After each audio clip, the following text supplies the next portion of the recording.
തന്നെ ഒരു പണി കിട്ടി. നമ്മുടെ ചിന്നുപ്പാണ്ടി ഒരു റെഡിമെയ്ഡ് ടോപ്പ് കൊണ്ട് തന്നു. അതിൻ്റെ സ്ലീവ് ഒന്ന് ബട്ടർഫ്ലൈ സ്ലീവ് ആക്കി തന്നെന്ന് പറഞ്ഞു. അതിൻ്റെ ഒരു 3/4 സ്ലീവ് ആയിരുന്നു. അത് ഞാനൊരു ബട്ടർഫ്ലൈ സ്ലീവ് ആക്കി കൊടുക്കാമെന്ന് പറഞ്ഞു. ടൈമുള്ളപ്പോൾ ചെയ്താൽ മതി എന്ന് പറഞ്ഞു. ഇപ്പോഴാണ് ടൈം കിട്ടിയത്. അങ്ങനെ വരച്ച് ചെയ്തേക്കാമെന്ന് വിചാരിച്ചു. അങ്ങനെ ഞാൻ അതിൻ്റെ സ്ലീവ് എടുത്തു. അത് 3.5 ഇഞ്ച് മാർക്ക് ചെയ്തു. അങ്ങനെ അതിനെ 3 പീസാക്കി കട്ട് ചെയ്തെടുത്തു.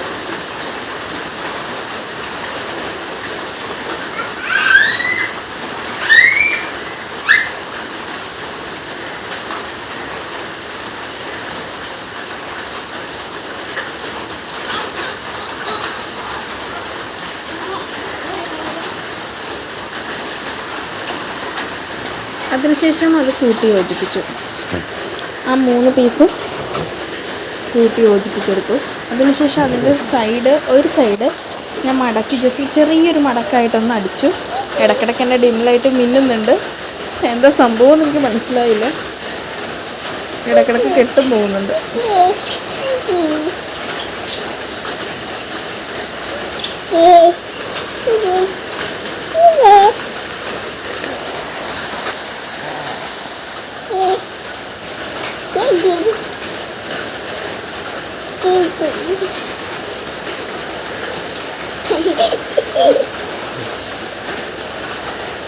അങ്ങനെ സൈഡ് ഓർമ്മത്തിൽ അടിച്ചു കഴിഞ്ഞിട്ടുണ്ട്. നമുക്ക് സ്ലീവ് എടുത്ത് വെക്കാം. സ്ലീവിൻ്റെ ഇൻ്റർലോക്കൊക്കെ ചെയ്തിട്ടുണ്ടായിരുന്നു.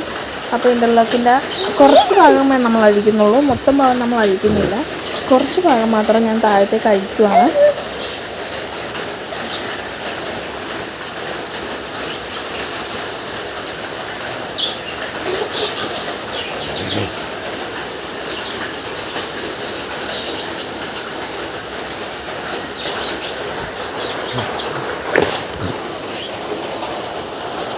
അതിൻ്റെ തുമ്പ് ഭാഗത്ത് വെച്ചിട്ട് കുറച്ച് ഫ്രണ്ടിലേക്ക് അടിച്ചതിന് ശേഷം മാത്രമാണ് ഞാനതിൻ്റെ ബട്ടർഫ്ലൈസ് ഇട്ട് കൊടുക്കുന്നത്. കുറച്ച് ഫ്രണ്ടിലേക്ക് അടിക്കും. ഒരു 2-3 ഇഞ്ച് മുകളിലേക്ക് അടിച്ചതിന് ശേഷം ബട്ടർഫ്ലൈസ് ഞാൻ ഇട്ട് കൊടുക്കുകയാണ്.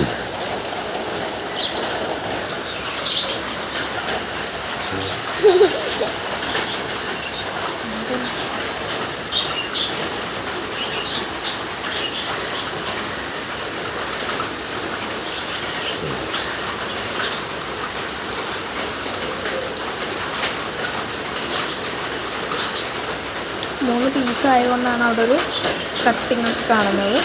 ഒറ്റ പീസാണെങ്കിൽ കുഴപ്പമൊന്നും ഉണ്ടായിരുന്നില്ല. നമ്മൾ സ്ലീവിൽ നിന്ന് വെട്ടിയെടുത്ത പീസായതുകൊണ്ടാണ് അങ്ങനൊരു. ബാക്കി സ്ലീവിൻ്റെ ആ ബട്ടർഫ്ലൈ വെച്ചതിൻ്റെ ബാക്കി ഞാനങ്ങ് കട്ട് ചെയ്ത് കളഞ്ഞു. അതിനുശേഷം അതൊന്ന് നിവർത്തി ഒന്നും കൂടി അതിന് പുറമേ കൂടി ജസ്റ്റ് ഒരു അടിയും കൂടി കൊടുക്കും.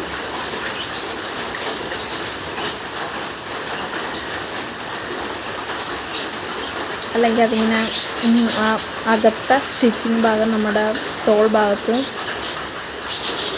കൊള്ളും. അതുകൊണ്ടാണ് ഇങ്ങനെ അടിക്കുന്നത്. ഇങ്ങനെ പതിച്ചടിച്ച് കഴിഞ്ഞിട്ടുണ്ടെങ്കിൽ പിന്നെ ആ ഭാഗം അങ്ങനെ അനങ്ങാതെ തന്നെ ഇരുന്നോളൂ.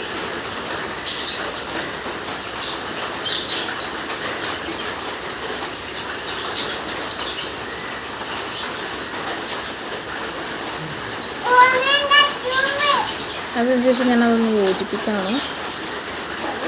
സ്ലീവിൻ്റെ മേളിൽ നിന്ന് നമ്മുടെ ബോഡിയുടെ അവിടെ നമ്മൾ അഴിച്ച പാർട്ട് ഞാനങ്ങോട്ട് യോജിപ്പിക്കുകയാണ്. ഇതിൽ പ്രത്യേകിച്ച് ഓൾട്ടറൊന്നും ചെയ്യേണ്ടി വന്നില്ല. കൈക്ക് ഇങ്ങനെ സെറ്റ് ചെയ്യണമെന്ന് മാത്രമേ ഉണ്ടായിരുന്നുള്ളൂ. കറക്റ്റ് ഫിറ്റാണ്.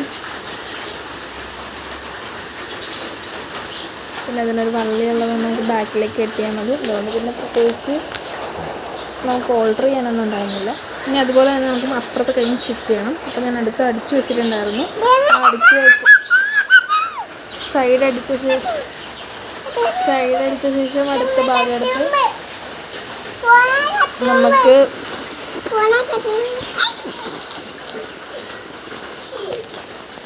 കുർത്തിയിലോട്ട് സെറ്റ് ചെയ്യാം.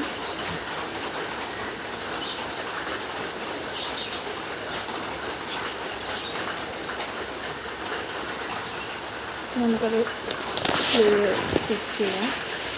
മറ്റേതിൽ പോലെ തന്നെ ഒരു 3 ഇഞ്ചോളം കയറ്റി അടിച്ചതിന് ശേഷം മാത്രമേ ഞാൻ ബട്ടർഫ്ലൈസ് വെക്കത്തുള്ളൂ.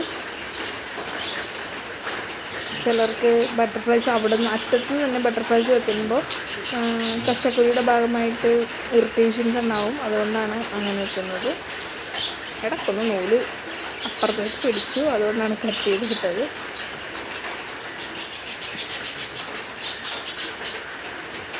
മൊത്തം അടിക്കാത്തത് കൊണ്ടാണ് അങ്ങനെ വലിച്ചടിക്കേണ്ടി വരുന്നത്.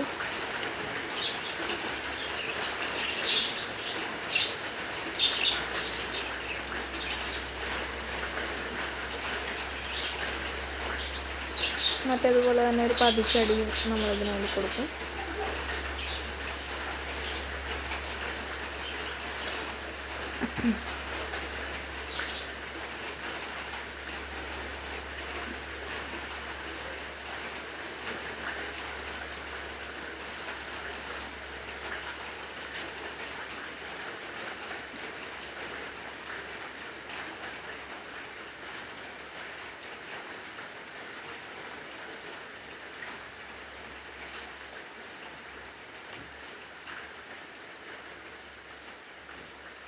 ഫൈനൽ ലുക്ക് ഇങ്ങനെയാണ്.